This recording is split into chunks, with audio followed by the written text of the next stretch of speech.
ስልክ ደውላ ከማውራት ይልቅ አሁን ላይ ዩቲዩብ ላይ ገብታ አንድ ፊልም ብታይ ይቀላታል። እውነቴን ነው። ለምን መሰላችሁ? ሁሉ ነገር ስልችት ስላላት እኮ ነው። ወደ እናንተ ብትደውል ጭቅጭቅ፣ ወደ አንዱ ስትደውል ኮርተሽ፣ ወደዚህ ስትደውል እንደዚህ ያለ ነገር አምጪ እንጂ የሷን ነገር የሷን ችግር የሚረዳት አንድ ሰው የለም። ስልክ አጥፍታ እኮ ለጥ ማለት መተኛት ትፈልጋለች። ነገር ግን አይምሮዋ ላይ የሆነ ችግር እየተመላለሰ አያስተኛትም። እንባ ነው የሚቀድማት።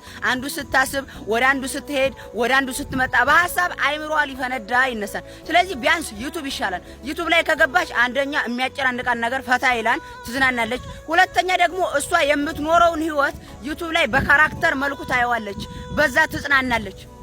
ወደ እናንተ ማን ብላ ትደውል? የራሳችሁ መሳቅ መጫወት ነው እንጂ የሰው ችግር አይገባችሁ። ደንዝዛችኋን እኮ። ለምን ኮራሽ ምን አጠፋሽ ነው እንጂ ለምን ጠፋሽ ምንድነው ያጠፋሽ ነገር የሚባል ነገር የለም። እውነቴን ነው። ስለዚህ የዩቲዩብ ይሻላል። እኔ ራሱ እንዳለ አሁን አብዛኛው ዩቲዩብ ላይ ናቸው። በቃ ካራክተር ተሻለ ከሰው አስባችሁታል? ከኔና ከናንተ ካራክተሩ እዛ ጋር ያለው ካራክተር ተሻለ በልጦ ተገኘ።